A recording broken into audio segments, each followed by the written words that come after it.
Prince Harry probably never imagined his entire post-royal life would end up being dissected like this.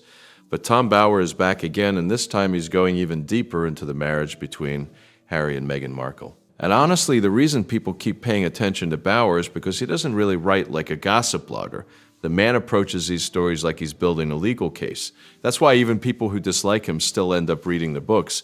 So now Bower is reportedly working on a new edition tied to revenge, and according to people around the project, he believes he found something buried in paperwork Harry signed back in 2020 that explains a lot of what's happened since the Sussexes left the royal family. And the way this story is being framed is pretty brutal for Harry, because the argument basically comes down to one thing.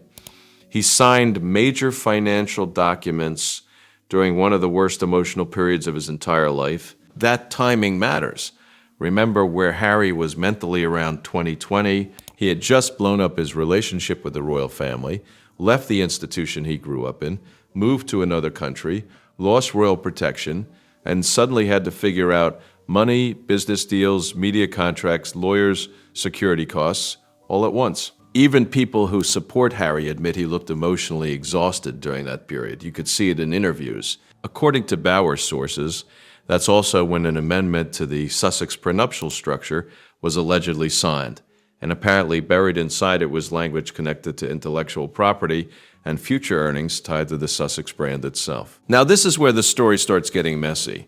Bower's claim is basically that Meghan Markle positioned herself legally in a way that gave her much stronger control over future Sussex-related projects than Harry realized at the time. Not just current projects either, future projects too. That's the detail everyone is reacting to, because if true, it means anything Harry builds later using his royal identity, his personal history, or even his public image, as Prince Harry could potentially still connect back financially to structures already created during the marriage. And honestly, whether people believe every detail or not, you could already see why this storyline exploded online, because people have been questioning the Sussex business setup for years now. The interesting thing is Bower apparently didn't just go looking at legal documents. He reportedly interviewed around 80 people connected to Meghan's professional and personal world while revisiting material for the updated edition. Former staff, Hollywood contacts, people around the Sussex operation, and according to him, the same patterns kept showing up over and over again. One of the biggest themes was control. Former palace staff allegedly described Meghan as someone who managed Harry's environment very carefully. According to these accounts, information reaching Harry often passed through Meghan first. Friends who questioned decisions reportedly drifted away fast. Staff who raised concerns didn't last long either. And again, this isn't new criticism. Even during the palace bullying controversy years ago, people inside royal circles were already talking about tension behind the scenes. Bower basically argues that Harry slowly became isolated inside Meghan's version of events. Now, whether you agree with that or not, you can't deny Harry's entire social world changed dramatically after the marriage. His old friendships faded, his relationship with William collapsed publicly, and by the time they got to California, Meghan really was his entire support system. The Hollywood side of the story is also interesting because Bower says multiple industry people describe Meghan in almost identical ways, without knowing each other. The allegation was that she formed extremely intense working relationships quickly, but once someone stopped being useful professionally, the relationship cooled immediately. Again, people online are going to debate whether that's unfair criticism or just how Hollywood works. Because, to be fair, entertainment is a transactional industry.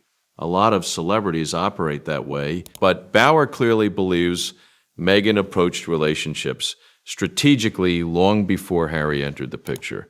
And according to him, one of the biggest clues comes from Meghan's first marriage to Trevor Engelson. Meghan Markle's marriage to Trevor Engelson suddenly started getting re-examined again once Tom Bower began connecting timelines and legal patterns between that relationship and what later happened with Prince Harry. And honestly, most casual royal watchers barely even remembered Trevor existed until these stories started resurfacing online again.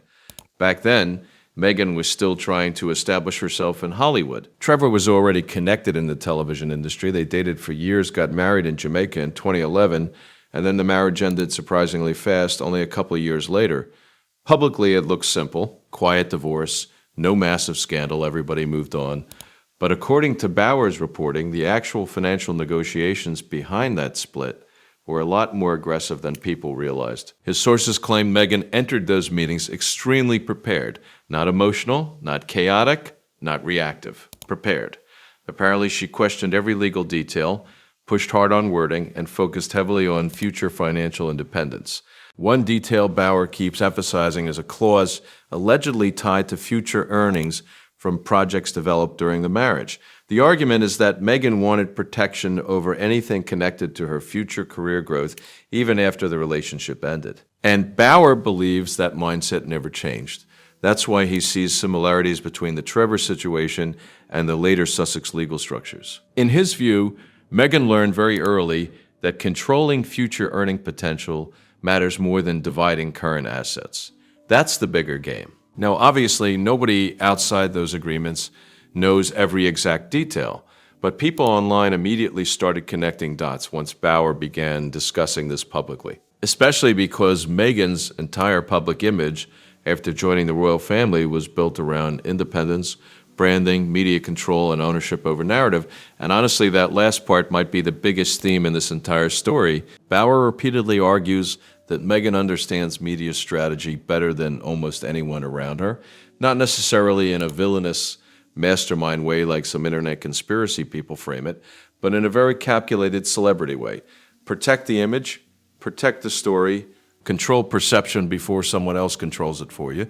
He even brings up the fallout involving Thomas Markle. That relationship completely collapsed before the royal wedding, and according to Bauer's sources, legal warnings were allegedly already being discussed around media communication before things exploded publicly. Thomas Markle later became one of the biggest embarrassments surrounding the wedding buildup, constantly speaking to tabloids and creating headlines.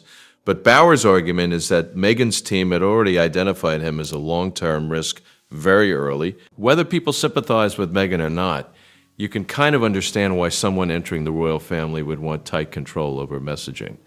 The British press environment is vicious. But critics argue Meghan took that instinct way beyond normal damage control. Then there's Sunshine Sachs. This part really got attention because Bauer makes a huge deal about when Meghan reportedly hired the PR firm. According to him, it happened very early in the Harry relationship. And Sunshine Sachs isn't just some casual publicity company celebrities use for movie premieres. They're known for handling high-pressure reputation management, crisis situations, and celebrity separations. That's why people started reacting strongly when Bauer framed it this way. His argument basically becomes, why would someone entering a fairy tale royal romance already be thinking about elite crisis management strategy? Again, that's his interpretation, not confirmed fact.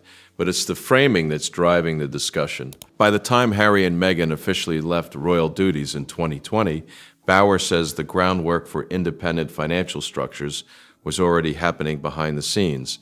And this is where the story shifts from relationship drama into business territory. According to his sources, Meghan allegedly started building business entities under her own name beginning around 2022. Single-member LLCs, solo trademark filings, independent ownership structures, all things designed to separate assets clearly under California law. American Riviera Orchard became one of the biggest examples people pointed to because Harry's name was nowhere near the filing structure publicly attached to the brand. Same thing with other projects connected specifically to Meghan. Bauer's interpretation is blunt. He believes Meghan stopped building a shared Sussex future years ago and quietly began building something designed to survive without Harry entirely. And honestly, when you look back at the timeline, people did notice the public separation starting slowly. Fewer joint appearances, more solo projects, Harry spending long periods traveling for lawsuits and Invictus commitments, while Meghan stayed mostly in California with the kids. At the time, people brushed it off as scheduling differences, but now Bauer's basically arguing those years were actually the setup phase for something much bigger happening behind the scenes. By the time 2023 rolled around, Prince Harry honestly looked like someone carrying the weight of 10 different problems at once. Every time he showed up in London for those court cases against the British tabloids, he looked tense, exhausted, angry, sometimes emotional, and people noticed it immediately. Even supporters who believed he had legitimate complaints against the press were starting to wonder how sustainable any of it really was. And while Harry was pouring money and energy into those legal battles, Tom Bauer claims Meghan Markle was operating on a completely different track back in California. This is where the financial side of the story becomes really important because Bauer argues the public completely misunderstood the Netflix situation. Everybody heard the massive $100 million number and assumed Harry and Meghan were sitting on endless cash. But according to entertainment insiders who spoke to Bauer, that number represented the maximum possible value if every contracted project got completed successfully. That never happened. Projects were canceled, deals changed, content plans shifted, and according to Bauer's sources, the actual money that came through was supposedly much lower. Still huge by normal standards, obviously, but nowhere near the fantasy numbers people kept throwing around online. The bigger question for Bauer wasn't how much money arrived, it was where the money was routed. According to people he spoke with, Meghan allegedly established several California single-member LLC structures between 2022 and 2024. And under California law, those structures can become extremely important during asset disputes because they create separation between personal ownership and marital property. Bauer's argument is basically that Meghan was organizing her financial future very carefully while Harry kept focusing publicly on lawsuits, interviews, memoirs, and the emotional war with the royal family. And honestly, that's the part of the story that probably hits hardest emotionally for a lot of viewers, because even people who dislike Harry usually admit he never seemed particularly interested in business strategy. He always came across more emotional than calculated, more reactive than long-term focused. Meghan, meanwhile, has always looked very image-conscious and business-aware. Even her critics admit she understands branding. That contrast sits at the center of Bauer's entire theory. Then there's the issue of debt, which he discusses in a pretty interesting way. According to his financial sources, some liabilities connected to the Sussex operation were allegedly structured so the burden could eventually fall more heavily on Harry, especially expenses tied to his personal lawsuits, international travel, security issues, and independent projects. Now, whether that would actually hold up exactly that way in court is obviously another discussion entirely. But Bauer believes the spending patterns mattered. In his view, the financial architecture was built intentionally over several years. And once he gets into the custody angle, the tone of the story becomes genuinely sad, more than dramatic, because underneath all the gossip, lawsuits, and royal headlines, there are still children involved. Bauer argues Meghan would likely enter any future custody battle from a very strong position under California family law, because she has reportedly remained the more physically present parent during the last several years. Harry, meanwhile, has spent large amounts of time outside California handling UK court appearances, Invictus responsibilities, interviews, travel, and projects tied to his ongoing disputes with the press and royal family. According to Bauer's sources, documentation of those absence patterns could become extremely important if things ever reach court. And honestly, whether people support Harry or Meghan, this is where the whole thing stops feeling entertaining and starts feeling kind of tragic. Because when you step back from the internet drama, Bauer's overall portrait of Harry is basically a man who never fully recovered emotionally from losing his mother, never found stable identity inside the royal system, and became deeply dependent on whoever made him feel emotionally safe. Bauer believes Meghan recognized that vulnerability immediately. Former palace staff described Harry, according to Bauer, as someone who slowly became cut off from almost everybody who once grounded him. Old friends faded away, family relationships collapsed, advisors disappeared.